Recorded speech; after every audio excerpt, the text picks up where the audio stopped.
we will be starting with a very important practical in class 12, and that is redox reaction. It is based on the redox reaction, and the practical is also called as volumetric analysis.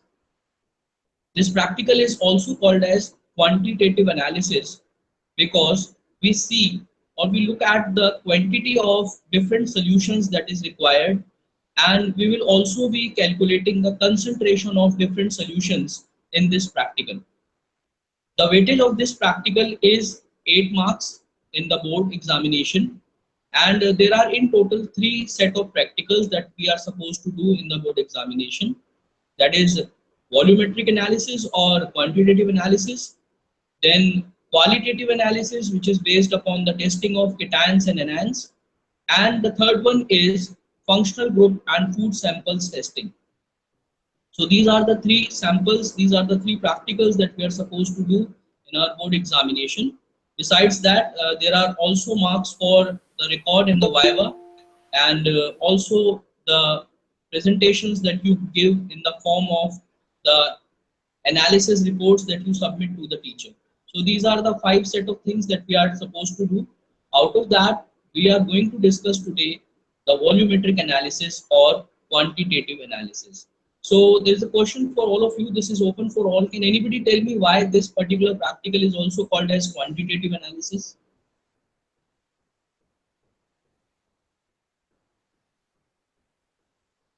Why this practical is called as quantitative analysis?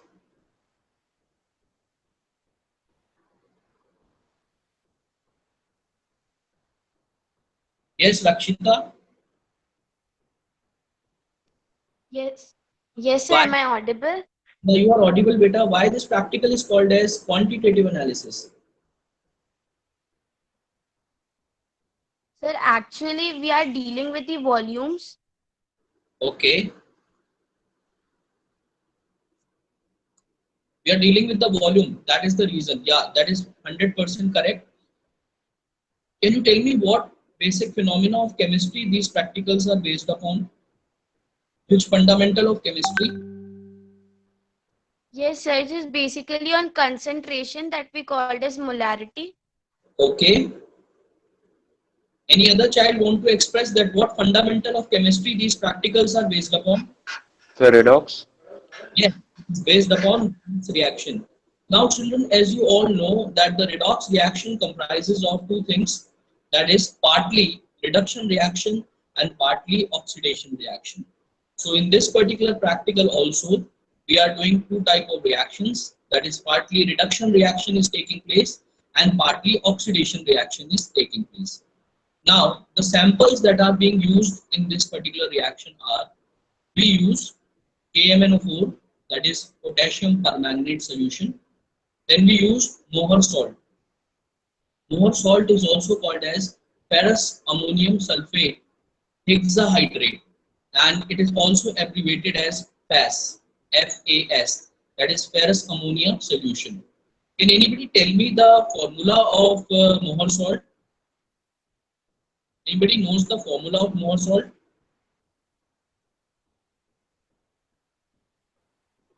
It's a big formula, I know, but can anybody try it up that what may be the formula of Mohr salt?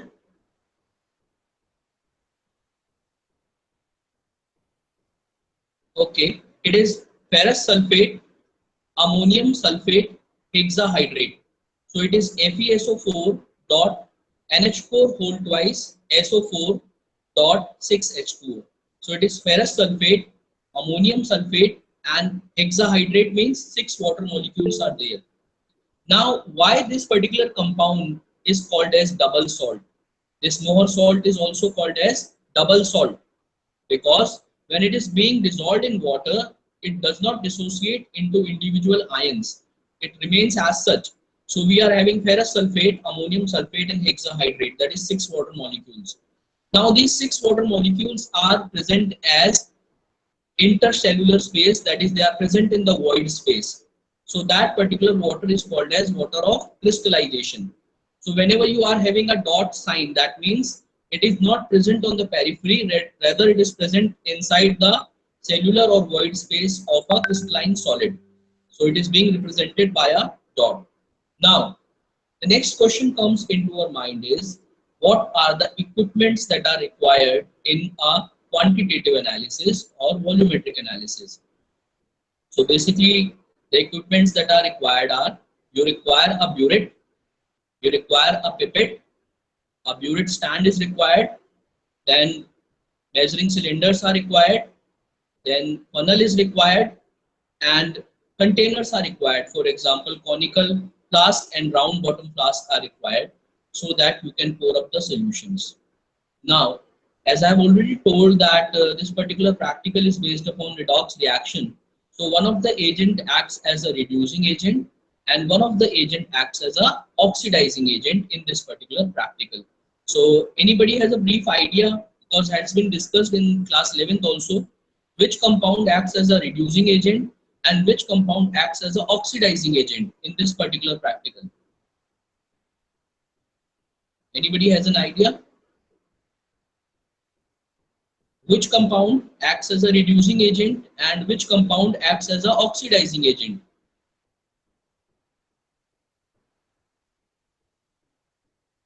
Okay, KMnO4 children acts as an oxidizing agent and Mohr salt, it is acting as a reducing agent. Now we are going to fill KMnO4 in the burette and we take 50 ml of KMnO4 in the burette. You all know the capacity of the burette is 50 ml, and then the desired concentration of Mohr salt, it is taken in the conical flask. And how much volume do we take of the Mohr salt? Any idea, any guesses? How much amount of Mohr salt do we take? Sir, 20 ml. This 20 ml Mohr salt we take in the conical flask and 50 ml KMnO4 we take in the burette. Now, how does question comes in the board examination? So everybody is having a notebook and a pen. So I am telling you the question, the way it comes in the board examination, you have to write it as such. Please, everybody will write, prepare a M by 20,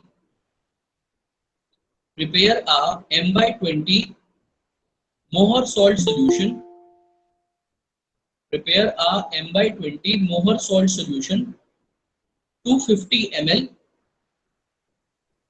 prepare a M by 20 Mohr salt solution, 250 ml, and calculate the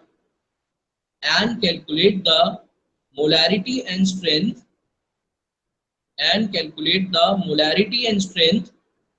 of the given KMnO4 solution, and calculate the molarity and strength of the given KMnO4 solution.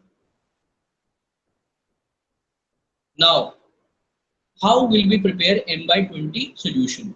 Now, for this particular concept, we should be knowing about the concept of molarity, that what is molarity. So I would request any child to tell us about molarity, any brief idea about molarity if any child has, what actually molarity is. The concentration. Molarity is concentration is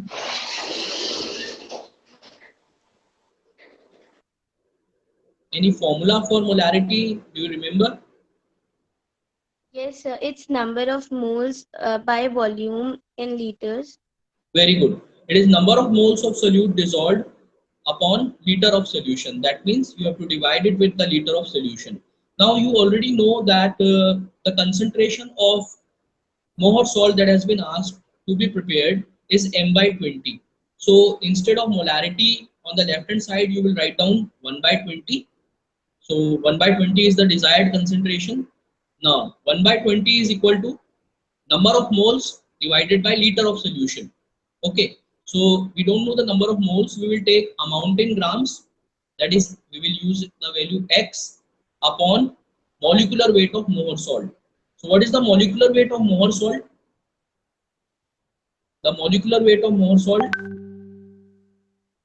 it is 392 AMU. You have to remember this value. The molecular weight of Mohr salt is 392 AMU. AMU is atomic mass unit. So it is X upon 392 upon how much solution we have to prepare? We have to prepare 1 liter or 250 ml. 250 ml. 250 ml. 250 upon 1000. So I am again repeating the calculative values. It is 1 by 20 is equal to x upon 392 upon 250 upon 1000. So on the left side we are having 1 by 20 or m by 20, and on the right hand side we are having x upon 392 upon 250 upon 1000. Now you can calculate the amount of x, that is amount in grams of more salt, you can calculate by this. Whatever answer you get by calculating x, you have to dissolve it in 250 ml of water. You have to dissolve it in 250 ml of water, and then in order to make the medium acidic, you have to add about 3 to 4 test tubes of 5N sulfuric acid. Here N represents normality. So you will add 3 to 4 test tubes of 5N sulfuric acid, and the total volume, that is the volume of sulfuric acid and the liquid water you are using, it should be overall 250 ml. So we use a word over there, make up the volume. Make up the volume 250 ml.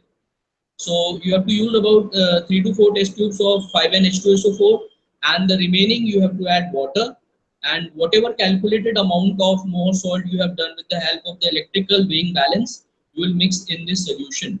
So whatever this solution is prepared now, 250 ml, it is having the concentration of m by 20. Is that clear? Now from this particular concentration, you will pipette out 20 ml only. Now, if I pipette out 20 ml, children, what is the concentration of this 20 ml solution? If I pipette out m by 20 solution, then what is the concentration of this m by 20 solution? It will be, Same. Sir, same. yeah, depend upon now the volume, whether I take out 20 ml or I take out 50 ml. So it will remain the same, that is, it will be m by 20 only. So I will add now this m by 20 solution into a conical flask, and now I will fill the burette with KMnO4, and I can use a funnel for that. And I don't know what is the concentration of KMnO4 over here, and I just fill the burette with the help of KMnO4, and drop by drop I will just drip into the conical flask until I get a light pink color. Now you all know that the color of more salt is colorless, that is it is white in color, no color is there. And when KMnO4 is dripping into it, slowly and gradually there would be an end point. End point means that the color will be light pink. At this particular moment, you have to stop your titration. Now, many a times in your spot viva, the examiner may ask you a question, children, that why you have taken KMnO4 as the oxidizing agent, why not you took any other solution? So, anybody knows the answer? Why was the reason of using KMnO4 in the burette? Why only KMnO4 in the burette? There might be some Sir, reason. maybe it is good oxidizing agent. Yeah, it's a good oxidizing agent, but there are more substitutes, Rakshita. I could have gone for some other oxidizing agent. What is the utility of using KMnO4 only as an oxidizing agent? So the answer to this is why I have used KMnO4 is that KMnO4, as you have already told, it's a good oxidizing agent. But one more thing is there, that it is a self-indicator. We don't require to add any other indicator to know our endpoint. KMnO4 is a self-indicator. So we come to know that the endpoint has reached when we are keep on adding KMnO4 solution in the Mohr salt solution. So that was the reason that why I have used KMnO4. It acts as a self-indicator. Now, whenever you are doing the practicals, there are certain precautions also that you have to keep in your mind. The first and the foremost important precaution is that whatever glassware you are using, let it be the conical flask or the round bottom flask or the burette, you have to wash them properly with water. Because what happens is that in case there is any impurity in the burette or in the conical flask, then that will definitely affect our readings. So our practical will not be a good one. So a very important precaution is that all the glassware that we are using, it should be thoroughly washed with water at least 2 to 3 times, so that any kind of impurity that is present in the glassware is removed totally. And the second important precaution is that the burette knob should be checked, that spilling of the KMnO4 solution should not take place. That it has been observed that when you people fill KMnO4 solution with the help of burette, then the knob remains open and some of the KMnO4 it spills on the table, and that does not give a very good impression. So your workplace should be neat and clean wherever you are working, and in case you all know that there are always marks for cleanliness and neatness. So your workplace should always be neat and clean, and any kind of glassware should not be hanging near the edges of the table, because in case you are moving here and there, they can fall down, they can break.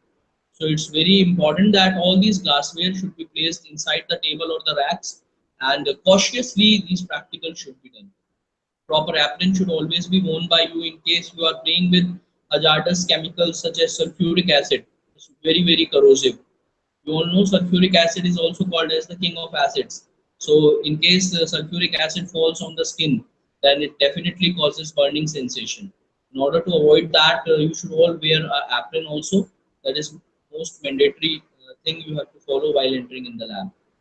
Another thing I have seen is that while you people fill KMnO4 solution with the help of burette, you remain the funnel on the top of the burette only.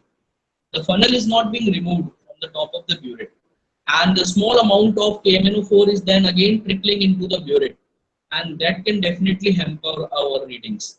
The readings will definitely will not be correct in case the funnel is hanging there on the mouth of the burette. So in case you have just filled the KMnO4 solution, another precaution is that you have to check the funnel has been removed from the mouth of the burette. Now, there are problems when we take out this Mohr salt solution 20 ml with the help of pipette. Now, I have seen many a times children without practicing, they just take out Mohr salt solution. So when you are going ahead with Mohr salt solution, it would be better if you take out or you do the practice with water, and there is a glass meniscus over there that indicates 20 ml. You have to take up to that amount. Okay, and you have to practice at least 10 times, 20 times. With your index finger, you can hold the mouth of the pipette and be assured that 20 ml is only going into the pipette. In case the quantity of Mohr salt is less than 20 ml, or in case it is more than 20 ml, then definitely it will hinder with our calculations when we are doing the calculations in the later stage. So I hope everybody is facing this kind of problem when you are taking in Mohr salt. You must have faced this problem, yes or no? When you are taking Mohr salt, you must be facing this Yes, kind sir. of. So you have to practice it first with plain water, so that you don't engulf this Mohr salt solution by mistake. It is also not good for our health. So we should consider this thing, that the practice should be done priority basis with the help of water. Now, another thing is, when you fill KMnO4 solution in the burette, then you have to check the meniscus. What is the reading on the top? Is it 0 or 50? What is the reading on the top of the burette? Reading on the top of the burette. So 0. Yes, the top of the burette is 0, and the total quantity of the burette is 50 ml. So you should be knowing the 0 and 50 ml, and the meniscus should be exactly on 0 when you take the KMnO4 solution. And the air bubbles, if there are any, they should be removed when you are filling the KMnO4 solution. And as I've already told you, that you have to take care of definitely the cleanliness what is there. Now, one more practical is there. We used to do two practicals. One, we titrate KMnO4 with Mohr salt solution, and another is we titrate KMnO4 with oxalic acid solution. So partly in the board practicals, some of you will be given Mohr salt solution, and some of you will be given oxalic acid solution. Now, oxalic acid, what is the formula of oxalic acid? You should know this also. It is COOH dot 2H2O. This is oxalic acid. And one important precaution is there, which is extra with oxalic acid, that we have to heat the stock solution to 60 degrees. We are not heating the solution of Mohr salt solution, but we need to heat the oxalic acid solution till about 60 degrees. This is because this oxalic acid is comparatively a stubborn salt, and it will not give you the reading until and unless you heat it by 60 degrees. So the same thing is there. You calculate the amount of oxalic acid need to be taken. You measure it with the help of the electrical weighing balance, and then you prepare a 250 ml solution. But before starting the titration, you need to keep it on the flame, and you have to use a thermometer and just see the temperature is 60 degrees. So once the temperature is 60 degrees, you can take out that stock solution of oxalic acid, and now from that particular solution, from stock solution, you take out 20 ml and you can start the practice. So this is very important. I have seen children, they prepare the stock solution of oxalic acid and they forget to heat it to 60 degree, and finally they don't get a reading. And then they are complaining, sir, probably our solution is not made right. That's why we are not getting the correct values. But the problem is that the oxalic acid solution need to be heated prior to taking that 20 ml with the help of the pipette. So this is the most important precaution you need to see. And last and not the least, all the solutions that you are taking, they should be thoroughly, measured properly and dissolved properly. You can take a stirrer also in case you want to dissolve the KMnO4 solution or Mohr salt solution. And very cautiously, very patiently, you have to do the practical. And once you can hear to the audios also, I have sent certain audios also regarding the practicals. And after you are confident enough, you can do it with plain water, how to take the amount in the burette, how to take the amount in the pipette, and in the later stages we can proceed with the actual solutions. So you have to take 3 readings, and you all know that the reading should be concordant readings. I hope everybody knows what are concordant readings, and in case you have a doubt, I'll just tell you the concordant readings are exactly the same readings. So when you take the 3 readings, at least 2 readings should be concordant, and these concordant readings are later on used in the practicals. So all children, that was all regarding the volumetric analysis, which was based on redox reaction, and I hope this particular information would be very much useful for you. And also a recorded audio, I'll be sending it to all of you, so that once you hear to the audio that how we have to prepare the solutions, you people are in a comfortable condition to do the practicals next time we meet in the lab. So it's over from my side. Thank you so much for being a very good listener. God bless you all, and be in touch. And I'll be sending the audio very soon to you so that you can hear to that. So God bless you all, and you can leave now. Thank you so much.